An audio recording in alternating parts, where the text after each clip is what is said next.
Black Earth offers a full suite of humic solutions, from high-purity granules to powder, liquid, and soluble formulations, all powered by pure humulite. Trusted by growers worldwide from one of the world's rarest humulite reserves. Grow stronger with the power of Black Earth humulite. Learn more from mine to market by visiting blackearth.com.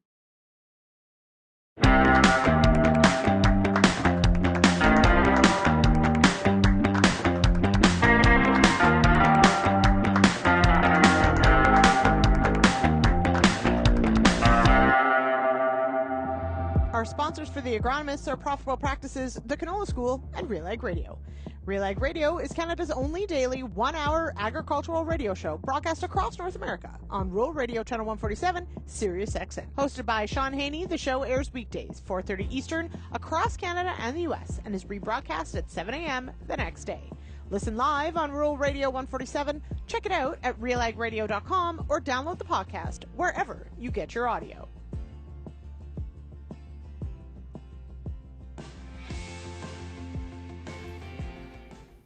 And welcome, everyone.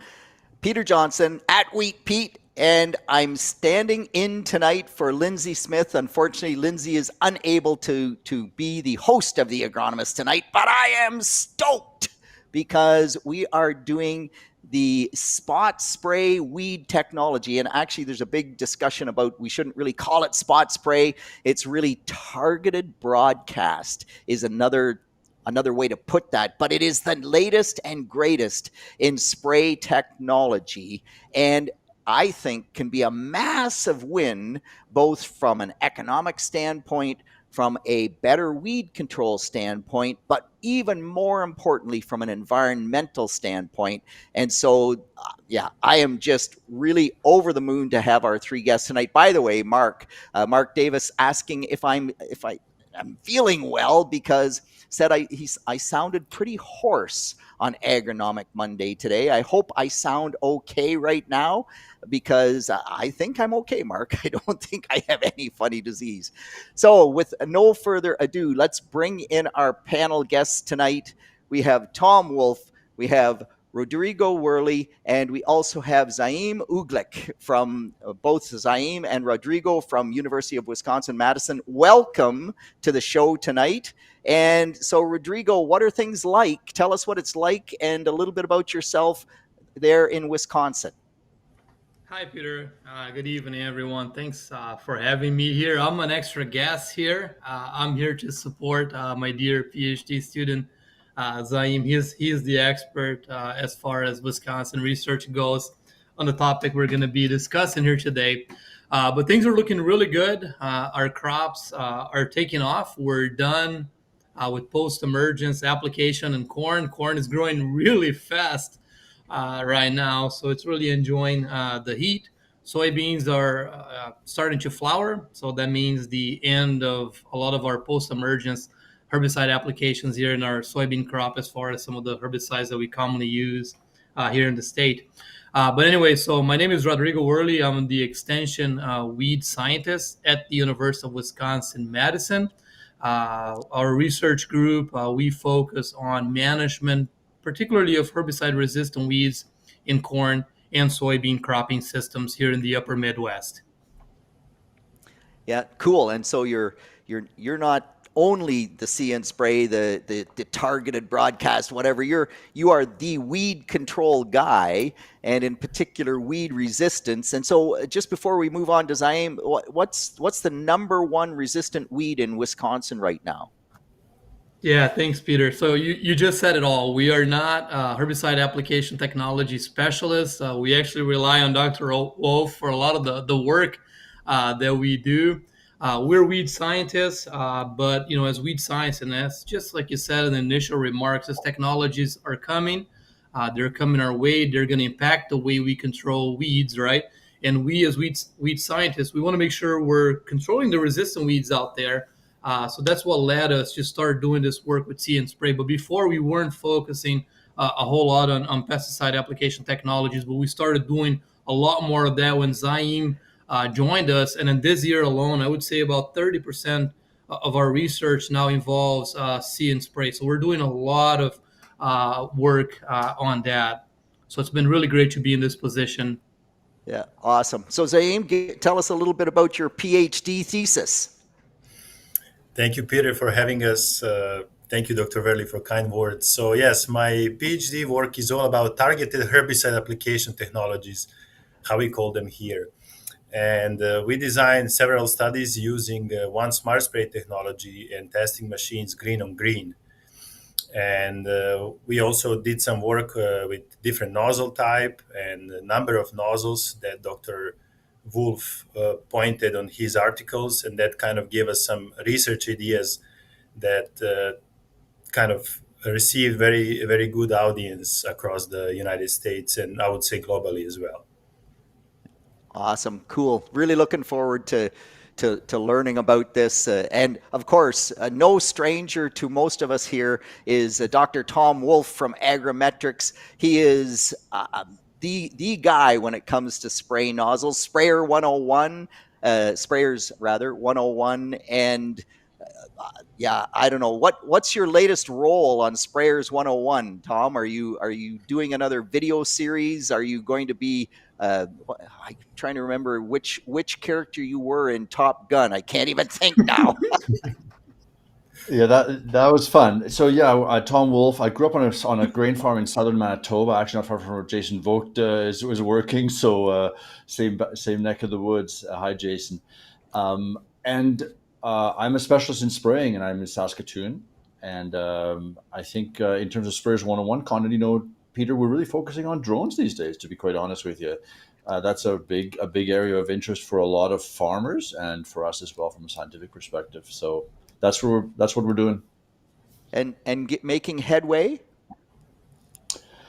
I would say so. It's such a dynamic space. It's a lot like spot sprays. Like things are changing quickly, so it's difficult to nail anything down at this time. I think things are improving. So I think we're in the early stages of spray drones, and I'm hoping for significant technological improvements that help address some of the issues we're currently seeing, like poor patterns and inconsistent swath widths, that kind of a thing. Yeah. Yeah, it would be nice if they did the perfect job and we didn't have to tramp through the field. So just not. And hey, so Tom, just before we move on, because, Dr. Werle did a great job talking about those useless crops, corn and soybeans, but he didn't mention the best crop of all. And surely in Saskatchewan, the best crop of all matters. So how are things in Saskatchewan, Tom? The best crop in the world is, of course, wheat. Is that right, Peter? Of course. Of course it is. I love wheat too. We struggled with early season soil moisture deficits. We finally had some rains in more or less throughout Saskatchewan by now, but they've come a little late. So as you know, yield potential has already been determined. We're headed out, but we had another fairly widely dispersed thunder shower just on the weekend. So late mid-season moisture is not bad. So grain filling, we're in a fairly good space right now, but we suffered early. Yeah. Yeah. So, well, winter barley harvest is hard underway here in southwestern Ontario, and we're actually at winter canola and also winter wheat in the very southern part of Ontario. The winter barley yields have been very surprisingly good. In fact, some approaching records, which I was really surprised at. I have a grower who had a field come off at 178 bushel per acre winter barley. So that's pretty respectable, right? Anyway, enough on that. So for everyone in the chat and listening, please put your questions in the chat. That is what we are here to do. If you have questions about any of this technology, call it See and Spray, call it targeted weed control. There's just a ton of stuff going on. And I think, Zaim, Jay, if we could go to slide 1, please. And I think we'll start there because there is way more interest and way more companies out there than I realized. And so, Zaim, if you could just walk us through what these different companies offer. And yeah, I'm astounded there's that many in this field or in this arena. Sure. Yeah, as you just said, a few years ago when we started working with this technology, it was just a few of the companies that were working with this targeted herbicide application technologies. But I would like to use what Dr. Brian Young from Purdue said. Back in the days, for power windows in your car, you needed to pay extra bucks to have. But Nowadays, every car has a power window. So this is what is happening with this technology as well.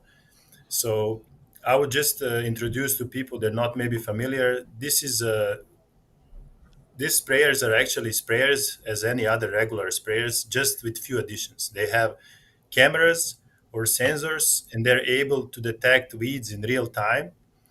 And then depends from the manufacturer, they trigger single or multiple nozzles at the time of weed detection. And that is kind of what is separating these technologies from each other. Some of them trigger multiple overlapping nozzles, some of them trigger a single even fan nozzles.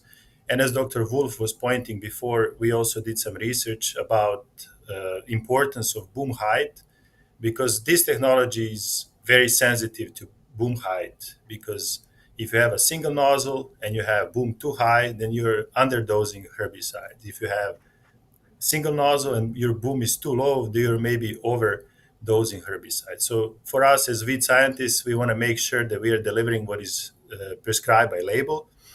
And yeah, that is pretty much all about this technology. I don't know if Dr. Werle would like to add something.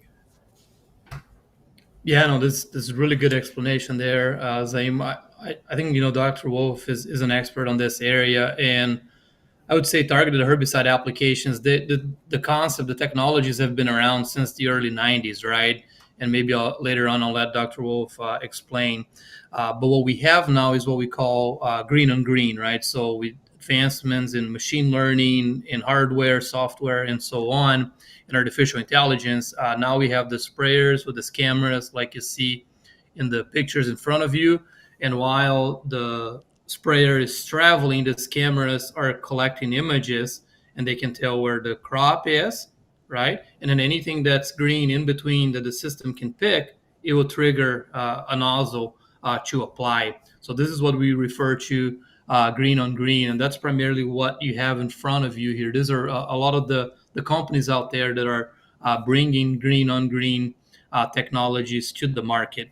As a research group here at the University of Wisconsin, we are fortunate to be currently working with 3 different technologies. So we're working, like Zaim mentioned, with the One Smart Spray. That was a big part of Zaim's PhD research here at UW-Madison. So he's worked with this technology over the past 3 to 4 growing seasons. And the One Smart Spray is a joint venture between BASF and Bosch.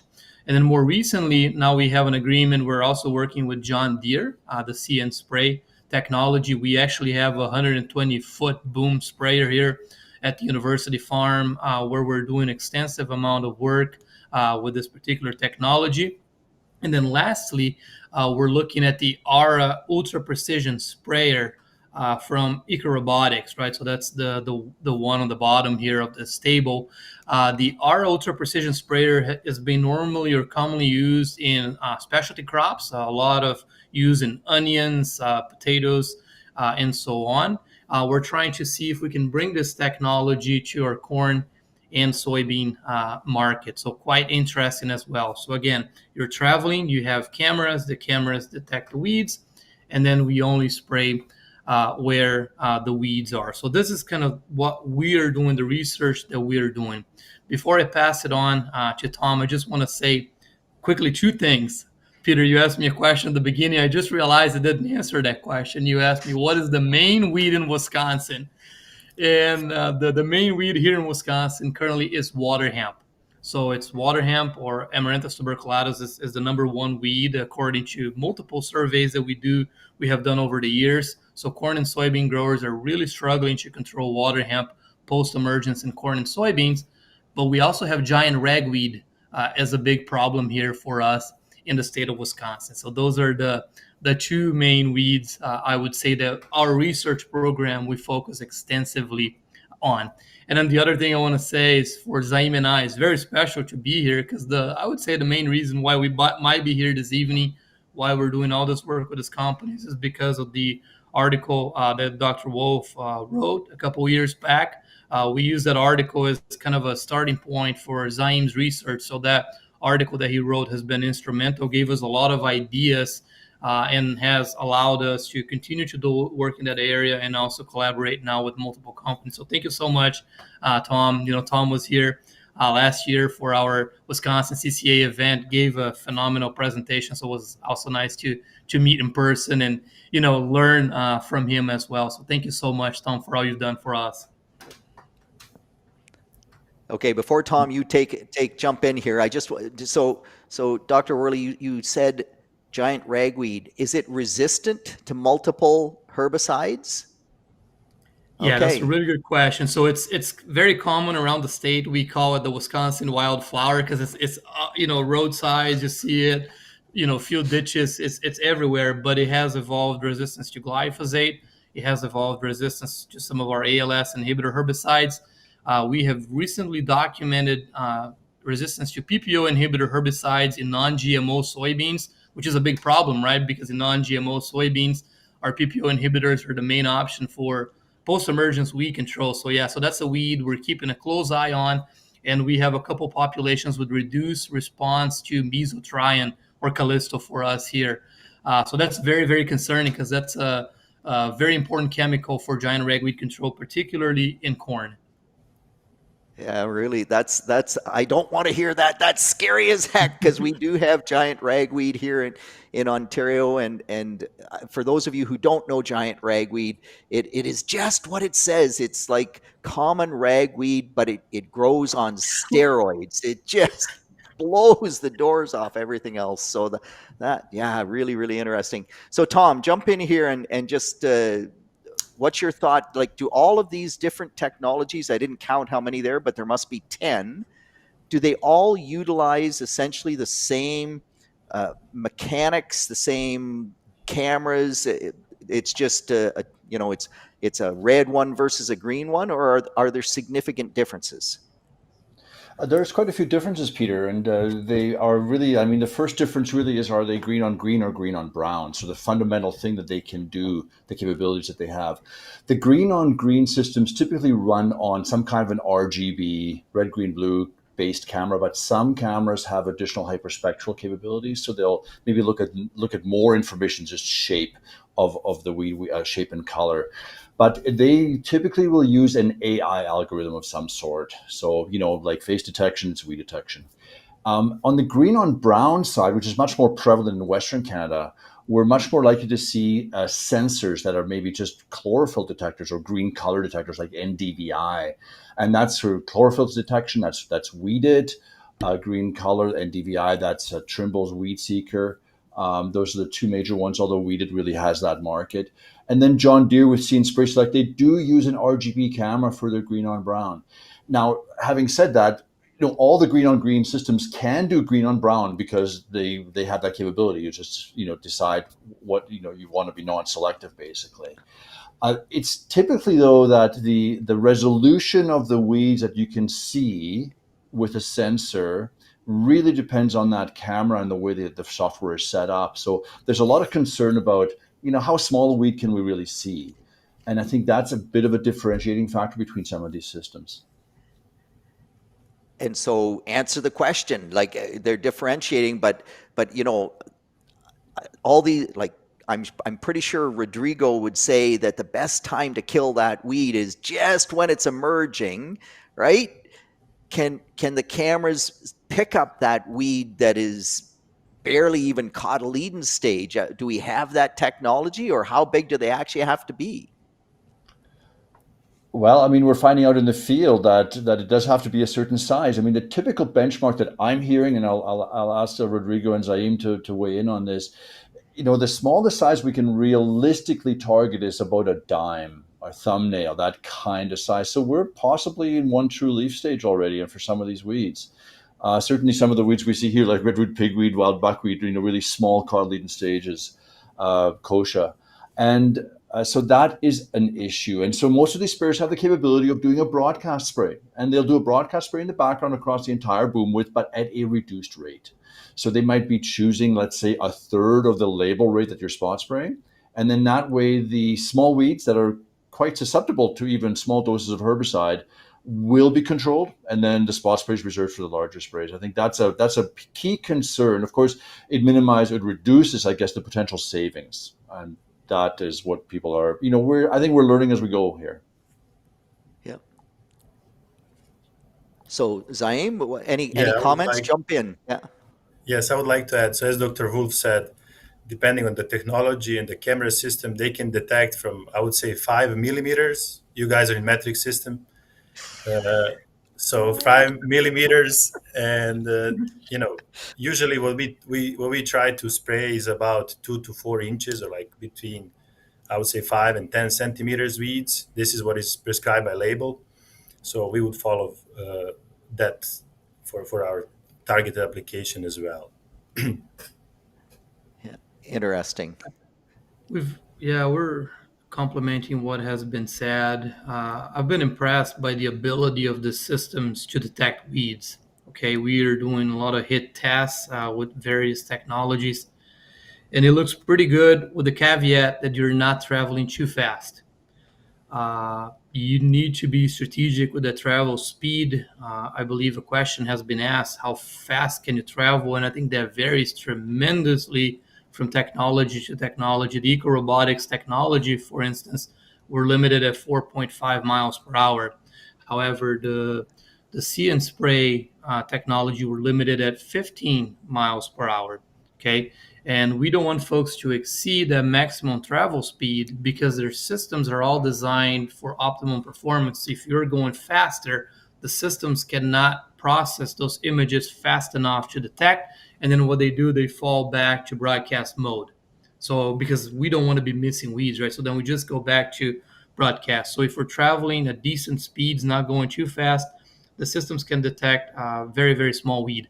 The other thing to keep in mind is that some of these technologies, you can play with what they're calling sensitivity, right? So if you dial up your sensitivity, if you're going very high sensitivity, that allows you to pick smaller weeds, okay? But then you also start getting a lot more false positives. So we have a scientist in our program, Guilherme Alves, that's playing with that this year, and we're seeing through Guilherme's work a lot of that. You can go very high sensitivity, you pick all the weeds, but then you start picking a lot of false positives, because then the system, like, is this a weed? If I don't know, just spray, right? So there's a lot of complexity behind this answer. There's several things given certain technologies where you can make adjustments for your conditions there and what you're after. But Peter, I agree with you 100%. At least here in the upper Midwest, with all the resistance issues that we're having, getting that full rate into the target is a priority. So Tom mentioned using a base rate and then spiking it up as we see weeds. We're not quite doing that yet here in the Midwest, but there's a lot of conversations about that. Right now, you could do that with a dual tank system where you have one broadcast boom and then one spot spray boom. So some systems offer that, but that's very expensive for the growers. Whereas if you have a system that only does like see and spray, maybe you can have a flat rate and then adjust as you see weeds. So there's different fronts there, and it's evolving by the minute. Like Tom said, there's a lot happening right now, and then I think this landscape is going to be very, very dynamic here, and that was a big part of also Zaim's research here at UW-Madison. Yeah, very cool. And so I see my good friend Dan in the chat saying that he totally disagrees with a cut rate on herbicide, because all that does is select for resistance, Tom. Like, come on, man.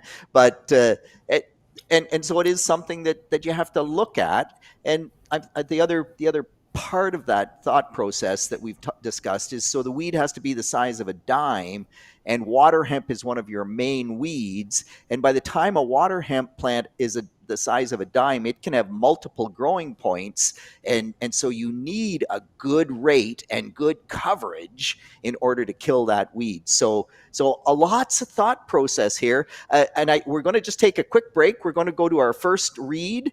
We have to pay the bills. We have sponsors. So Jay, if you can throw to a weed, and we're going to come back and continue this. This is a great discussion.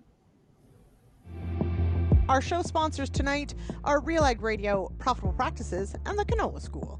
From preceding seeder setup and checks to pest ID and advice on nutrient management decisions to tips on determining swath timing, Real Agriculture's Canola School covers every facet of the canola growing season. The Canola School is made possible through sponsorship by BASF Canada and Invigor Hybrid Canola. Learn more at canolaschool.com. Yes, another great crop, canola, because you can plant winter wheat after your canola. It's perfect. It's just got to be all about the wheat. So I think it's a really interesting discussion. How quickly is the technology evolving? I mean, we've gone from green on brown to green on green. But one of the challenges with green on green that we ran into, I have a client that has green on green. He had soybeans, IP soybeans. He wanted to spray Reflex to take out the ragweed, but he also has volunteer corn, and he can't do both, right? Or he doesn't want to spray Reflex on the volunteer corn. It's not doing him any good from that perspective. So how quickly are we evolving? How long before we get to that perfect solution? Take it first, Tom. I'll defer this one to Zaim because I would say the short answer that I have from the manufacturers is that they kind of have to develop algorithms for specific weeds, and so it's a question of how important that weed is and whether they have enough imagery to be confident that they have the algorithm. It's really their prerogative to develop those, and there's thousands, well, maybe not thousands, but certainly hundreds of weeds in agriculture, and they're regional. What do you think, Zaim? I'm just a student, So, yeah, speaking with sprayer manufacturers, as Dr. Wolf said, there is idea about being able to detect by species, and that's what they want to bring as a Gen 2, they said, or Generation 2 of these sprayers. But so far on the market, we don't have that ability. For example, Ecorobotics has ability to detect from monocots and dicots. But again, as Dr. Werle mentioned, they travel a little bit slower compared to those commercial units. So people don't realize how fast is that 12 miles an hour. And then those sprayers take, I think, about 10 or 30 pictures every second. So there is a lot of need for processing power, and those computers are crazy strong, and then you need good internet connection. So it's a very complicated system, but I'm sure with all these AI improvements, maybe 5 to 10 years down the road, we'll have tremendous improvement of this technology. Yeah, interesting. And so Jason asks a great question, and Rodrigo, maybe you can weigh in here, but if we get into narrow row crops, so right now, corn and soybeans, cotton, I think are the three crops, but here in Ontario, my really high yield growers, they want to go to 5-inch row wheat, or they even want to go to broadcast wheat. So can the technology, is it good enough to see in that kind of a canopy and still do a good job? Are we there? Yeah, that's a really good question there. And I've been thinking about the row spacing this entire time. So I guess the answer to that, as good agronomists, we always say it depends, right? So it depends of which technology you're relying on. For instance, our eco-robotics technology that we're using, that row spacing is not as big of a limitation as some of the other technologies we're working with. So Peter, you just mentioned corn, soybean, and cotton, right? So this is where our John Deere See and Spray technology is labeled for use, if you would, right, or approved for use. And then in soybeans, the minimum row spacing currently is 15 inches. So they don't recommend growers to use the See and Spray John Deere technology and row spacing narrow than 15.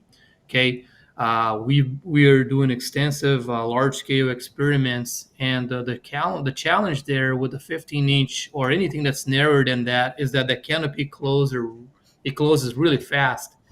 And then as the canopy is closing, it becomes more difficult for the technology at 50 miles per hour to separate weeds from crop, okay?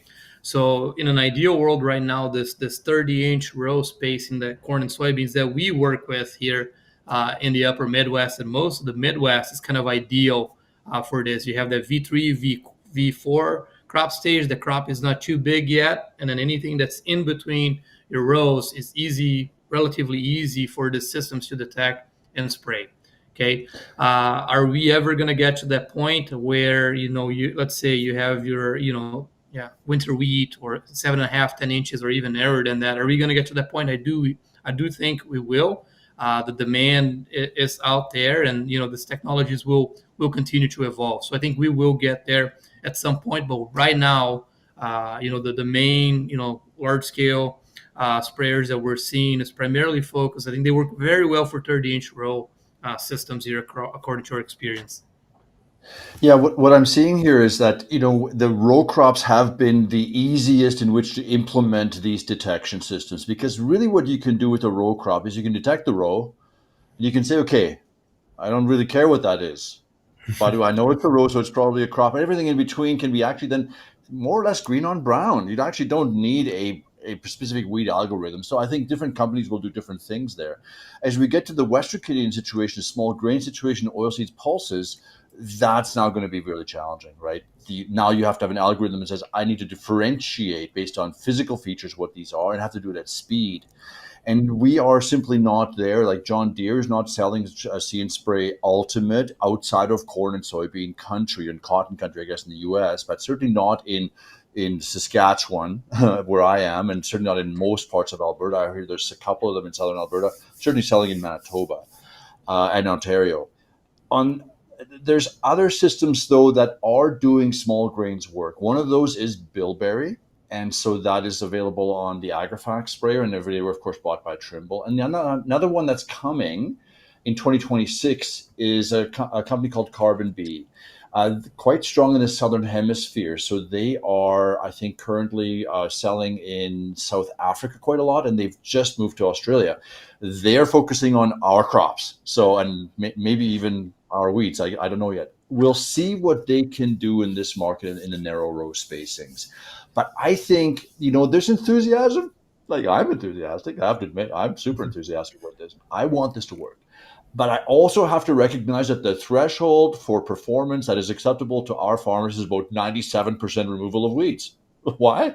If you have 100 weeds per square meter, you got to get 97 of them out of there. Otherwise, you have a yield loss. I mean, we have a tremendously high bar.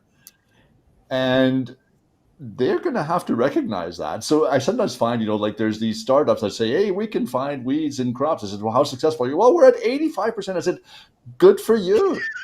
Not good for us. Unfortunately, like you have to come back to us when you're at 97.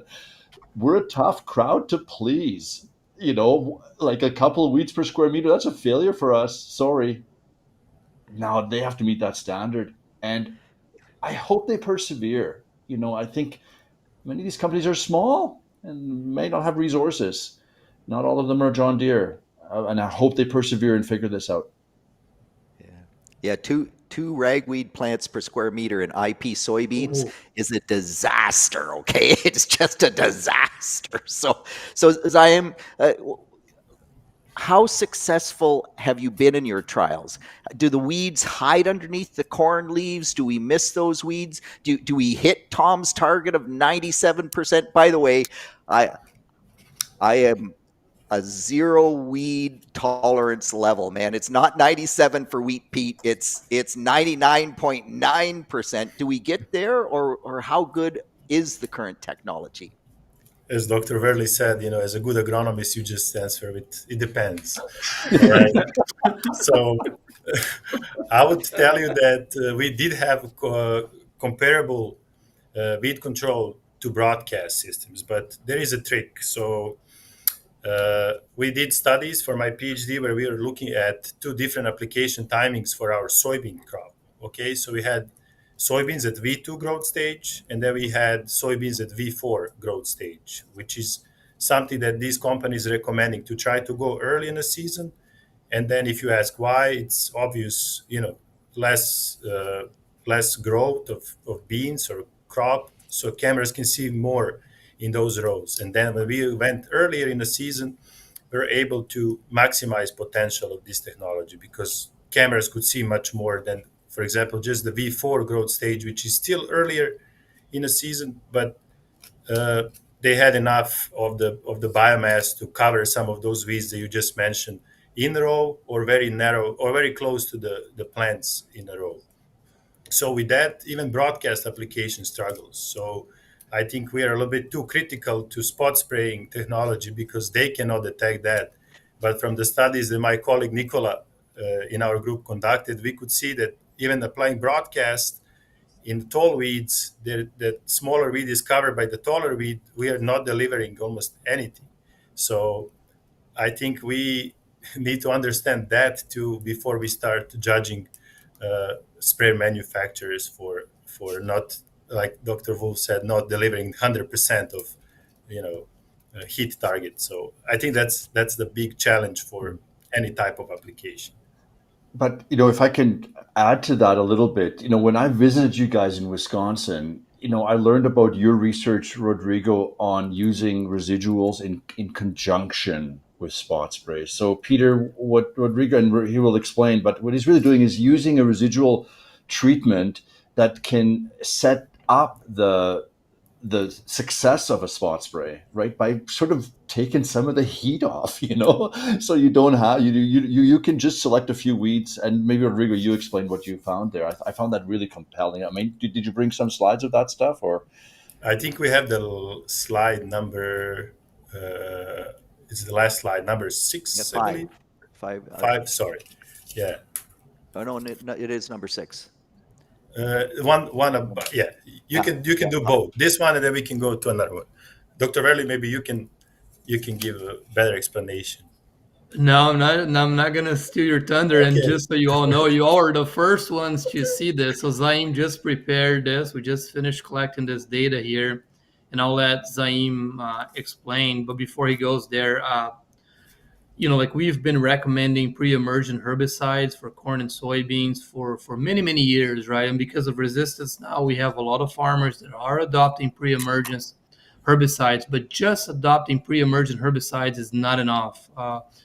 It's important that we adopt very strong pre-emergent herbicides so we can be successful with our post-emergence applications. Our research specialist, Ryan DeWerf, has summarized 8 years of our research. And at the end of the year, if we want to be successful with our season-long weed control, what drives there is how strong our pre-emergence application was. The post-emergence application will help us get there, but what drives success at the end of the year is that foundation of our house that we're building. And that's why we always recommend pre-emergence herbicide. So that applies regardless whether you're thinking about targeted herbicide application, see and spray or not. Okay, so that's just good agronomics for effective management of herbicide-resistant weeds, particularly water hemp and palmer amaranth here in the U.S. But then Zaim, how does that correlate to what we're talking about here today? Yeah, I think you said pretty much everything. So what we like to tell growers when all this hype around technology started, it was how much you can save, right? So that was their hook for the growers, how much you can save, how much you can save in dollars, return of investment on much technology. But we're always looking at weed control as weed scientists, like how we can implement this technology into our cropping system, right? So on this particular slide, we try to see idea what we always have is like start clean, you will finish clean. So for this technology, what we can see on this slide and another slide is answer for growers how much you can save. For example, here we had strong pre-emergent herbicide program where we had multiple modes of action. We had good rain for activation, and we saved 65% at our post application, which means that we treated only 35% of our field because we started clean, right? With only single mode of action and weaker pre-herbicides, we were able to save only 15%, which means that 75 or 85% of the area was treated. So we didn't maximize potential of technology because of our not good, I would say, pre program. And then where we did not have pre at all, we didn't save anything. So we started, I would say, weedy, and then our targeted application technology sprayer just transferred to a broadcast application. And it is very important, as Dr. Werle said, a good agronomics. So we always need to go back to basics. This technology can help us to save money if we play by the agronomy rules. Start clean, have a good pre with multiple modes of action, then apply your post at ideal time. I know it's challenging with the years like this where you have a lot of rain and every year is different. But if you can put puzzle together where you have strong pre, timely application, this is where this technology can definitely shine. And so our own Peter Sikkema here in Ontario, he's a great weed scientist here, and his mantra is start clean, stay clean. And I think, and this is bang on in support of that. And so my one question, Zaim, if I could, so you saved 65% with the strong pre. Is that 65% of the herbicide, or how does the cost of the technology factor into that? Because with John Deere See and Spray, if I don't spray an acre, it costs me $6 an acre, right? Like there's a cost to utilizing the technology. So does this take that into account, or that would change the numbers slightly? That's a great question, and I love that you asked that. So for this particular slide here, we are just looking at what would be herbicide savings or area treated using this technology. We didn't count here for any subscription fees or any additional cost. And if you don't mind, Jay, show this previous slide, or slide number 5. Here we did some economical analysis, and I will try to walk you guys through because it's a little bit busy table, but I just want to go back and point to what Dr. Werle and I were talking when we were asked how much you can save with this technology. So it all depends on your weed pressure. So as I mentioned before, we had our early and late application timing. Early was V2 soybean, late was V4. So I would just use 2 examples. I would use maybe first one, Seymour A and Janesville. So at Seymour last year, Illinois, we had about 70% savings at early growth stage or V2 application, and we had about 67% at our late application time. But what was interesting about this field, we didn't have many weeds emerging, so it was very low weed pressure.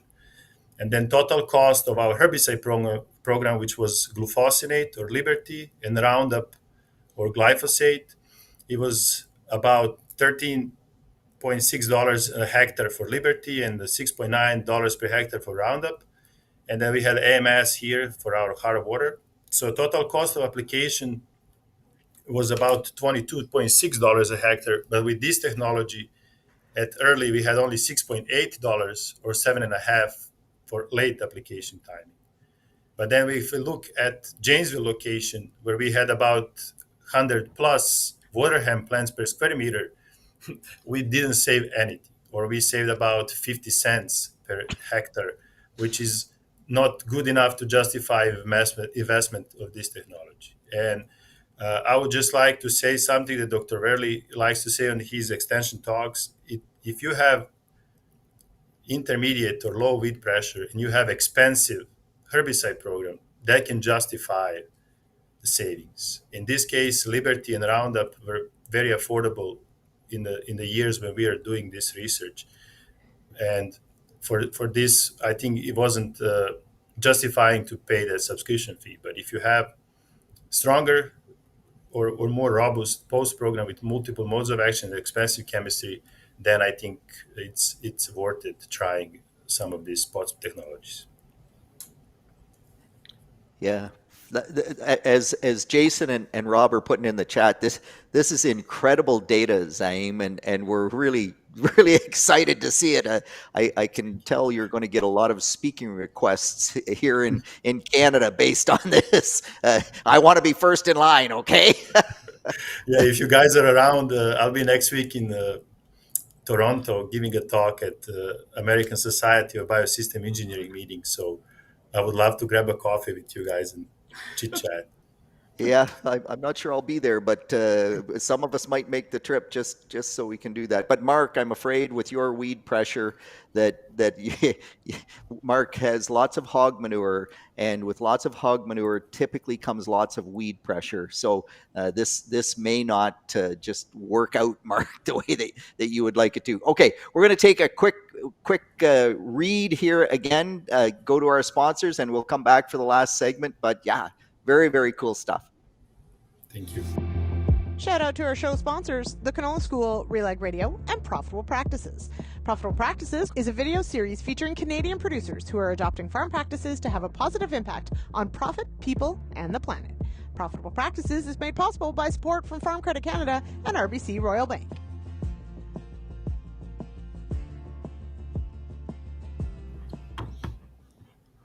Look at that. Jason Vogt is already trying to scoop you before we get My Canadian visa just arrived, so I'll be free to come and visit until 2029. So be careful. That means when you're not graduating. That means you're not graduating, right? So I won't let him graduate.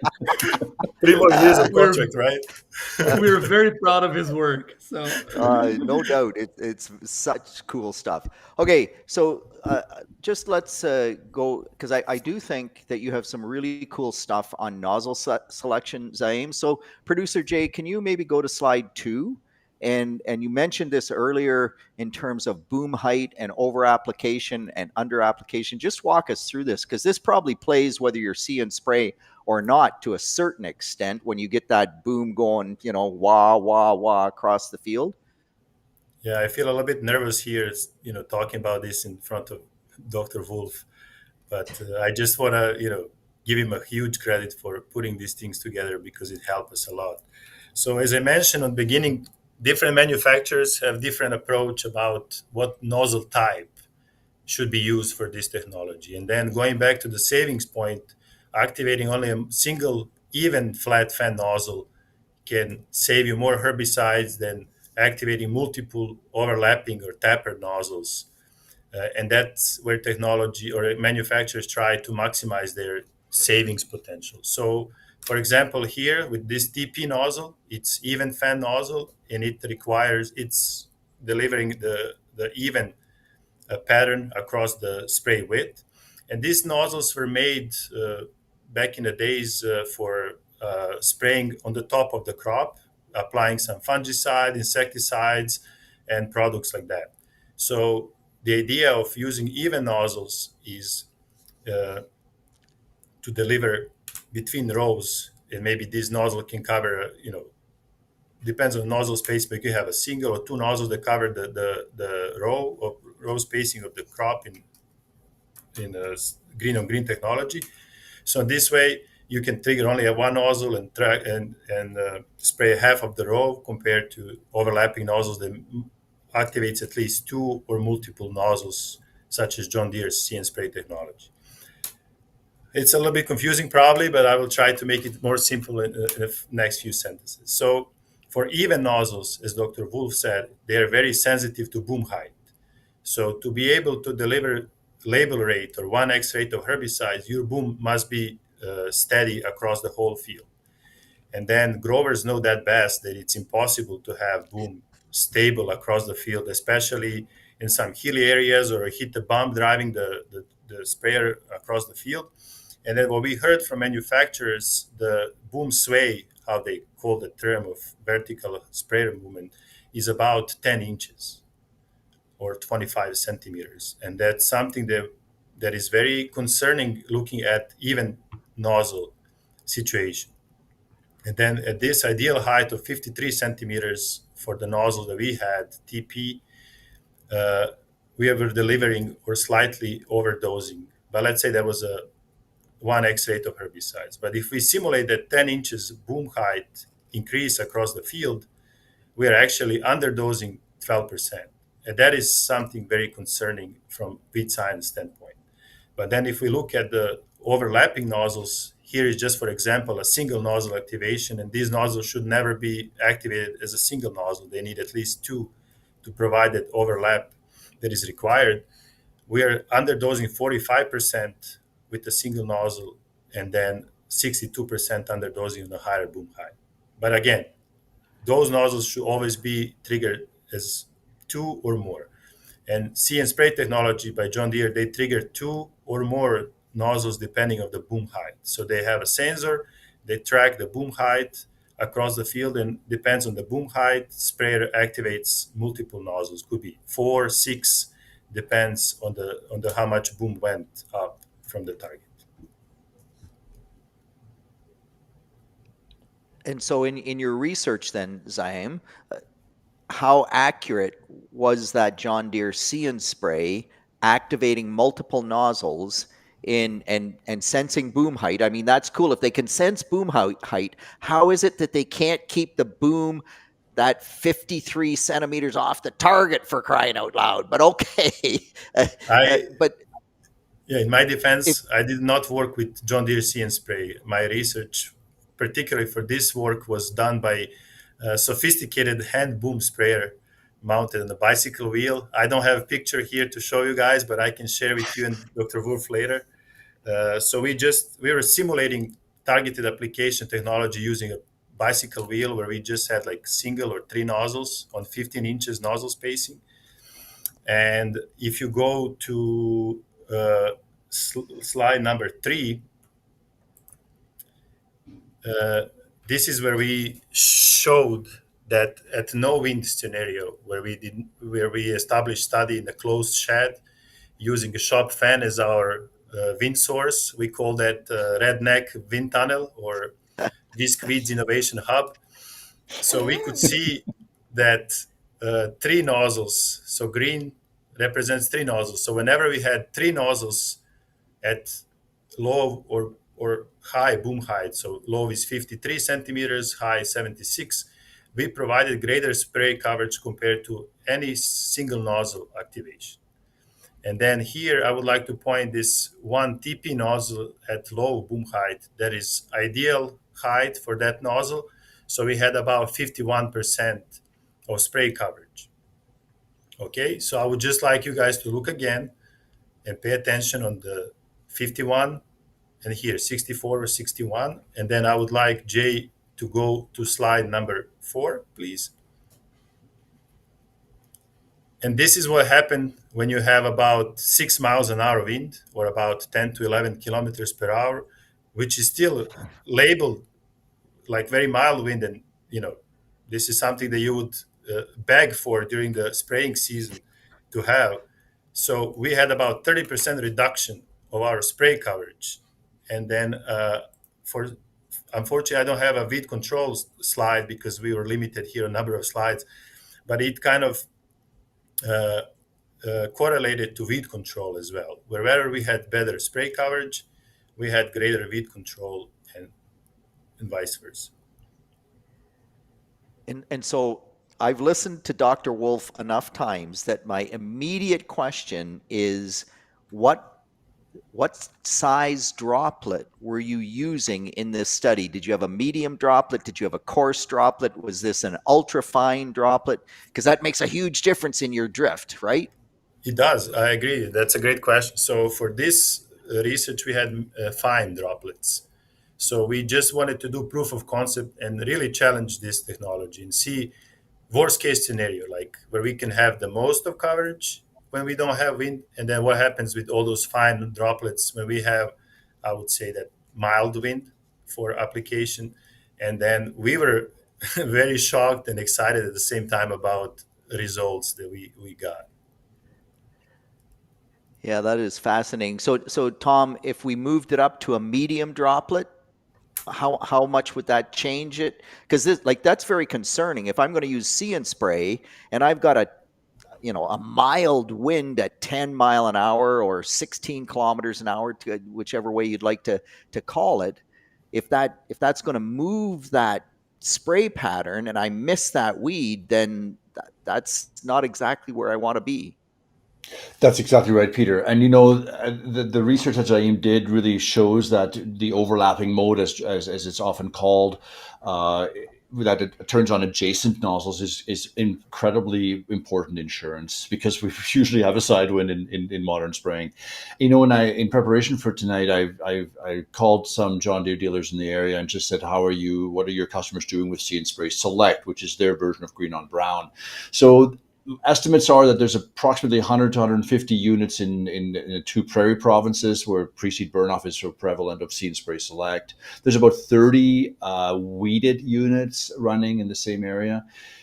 The weeded units typically are going with the single nozzle activation, whereas the John Deere sprayers are typically going with an overlapping mode. So they will turn on, if there's a single weed in the lane of a single nozzle, they'll turn on 3 nozzles. But the reason is also related to nozzle choice, and that is, in order for single nozzle activation, like Zaim showed at the very beginning, to work, you have to have a spray pattern that's about as wide as your nozzle spacing. Otherwise, you have this overdosing, underdosing issue compared to broadcast.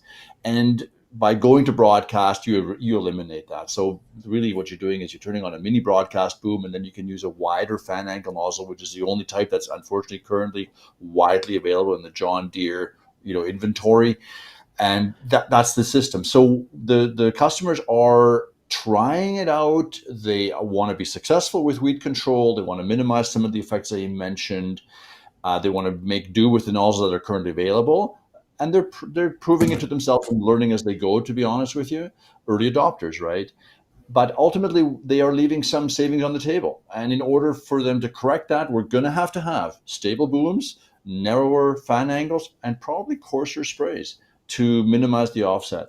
But that we're evolving, I think, in that direction over time. Interesting. So, Rodrigo, I'll throw this question to you because you're the weed scientist. In order to overcome some of this, would I make my tank mix up at 150% of the normal strength so that I actually get enough on the weed? Is that a possibility with this technology? I think at that point you're going to start breaking some labels there, and then you might start breaking the bank as well. Peter, that's a really good question, right? So I think Zaim did a phenomenal job here explaining the reason why we went with a fine/medium droplet here, because we really wanted to test the concept, right? And as Zaim said, we were playing with 6 mile per hour wind, which is a good day for us to spray. And it all started when he started his simulation work. I mean, we were watching Zaim spray right before taking our water sensitive car data and all that.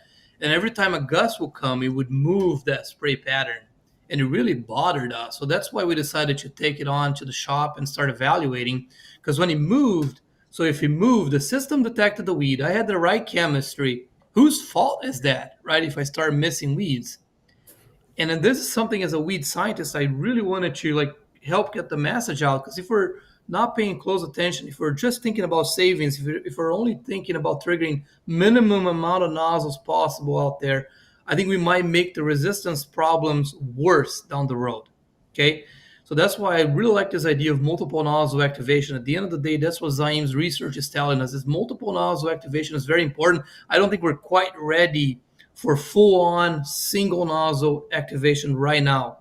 I think there's too much at play. It's very, very risky. So even in a flat field, the boom still moves. Zaim said an average of 10 inches. We've seen it firsthand. Okay, so that multiple nozzle activation helps a lot. And then Tom, you mentioned, talking with your Deere colleagues, we're working with the See & Spray Premium here, which is a single tank version of the technology that can do the green on green.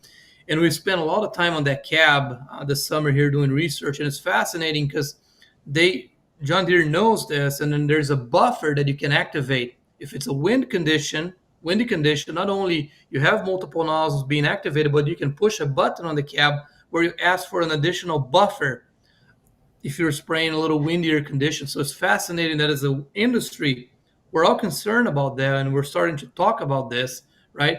So the message here with Zaim's work is for any of the startups or other technologies that might be coming our way, just so they are aware, right? Because sometimes we have the engineers building these phenomenal technologies, but you got to take them out to the field and test the biology, and that's where we come from. Because what Zaim is showing, if you're delivering or reducing your rate by 50%, because of wind gusts, you're going to have weeds escape, and then we have problems. So just cranking the rate is not going to solve that problem. So first, try to avoid spraying or using see and spray when it's very windy. I know it's easier said than done. All right, we had to spray 100 trials this year, and apparently this was the windiest spring on record here on the upper Midwest. So finding time to spray over 100 trials for our research team has been very, very stressful. So I can only imagine what applicators out there have to deal with. So it's easier for us to come online and say, avoid the wind. It's hard, right? But again, if you have a windy condition, you got to be mindful that multiple nozzle activation is very important. And as Tom said, we have good knowledge from broadcast application, coarser droplets, adjust that GPA, slow things down a little bit so that boom is not moving as fast. I think it will pay dividends that way. Yeah. Peter, if I can just interject just with a thought that I just had. When you talked about this rate thing, Rodrigo, it was, I was in Australia this winter for 4 weeks, and I spent some time on farms and looked at the swarm farm sprayer, for example, the robotic sprayer that has weeded on it. It was fascinating. We went to a field day, and they had rates of Liberty at 10 liters of a 200 gram per liter formulation per hectare label for spot sprays only. So that's about twice, I don't know exactly, the broadcast rate, but they figure that, if you're doing a spot spray, they're going to let you put more on. And it's particularly difficult to control weeds for them. They're going to lose paraquat, and they're expecting to lose paraquat soon, or have a revision that will limit their ability to use it. So they're moving to Liberty glufosinate to do that. And wow, the rates just blew me away. And I said to them, you are going to have so much resistance. And they know it, but their back is against the wall. But yeah, special label rates for spot sprays in Australia.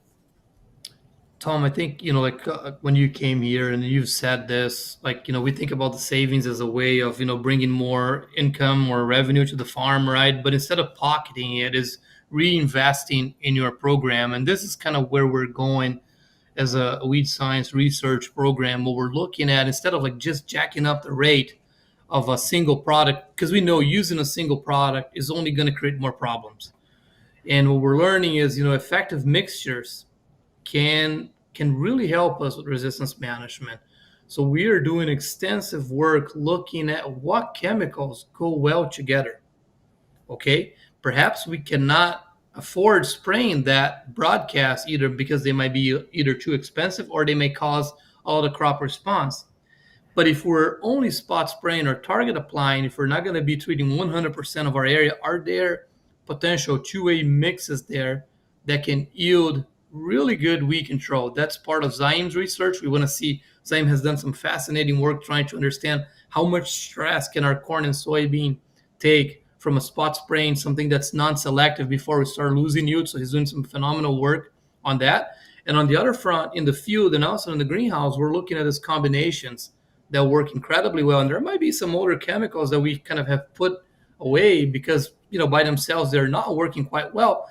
When you start putting two and two together, for instance, one of our graduate students, Daniel Zhu, he's looking at, just Callisto alone is really struggling to control water hemp and giant ragweed post-emergence. Here in Wisconsin, we have areas where atrazine use is prohibited. So we cannot use atrazine in certain areas here in the state of Wisconsin because of water concerns, okay?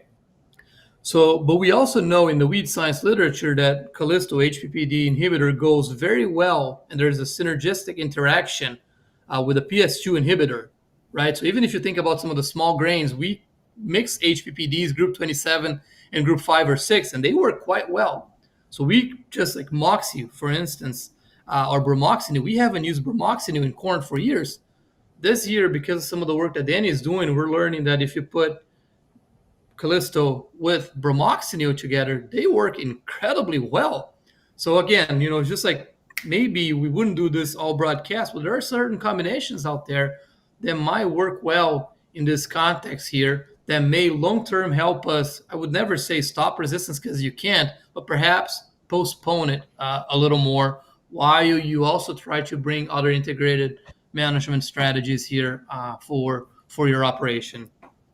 Yeah, exactly. And that's kind of the terminology, exactly the terminology that I use with my customers as well. I said, you are investing, obviously in prolonging the utility of herbicides so we can keep them longer. But we know from the scientific literature and from observations and everything else that resistance is on the march. There's no denying it. It's not going to get better. It's going to get worse.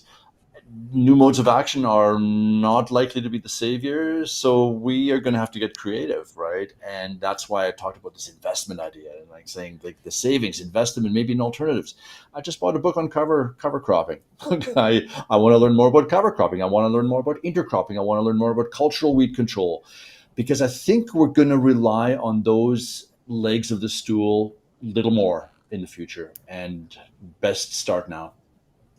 The very best weed herbicide is an awesome thick crop, right? Like wheat, for example.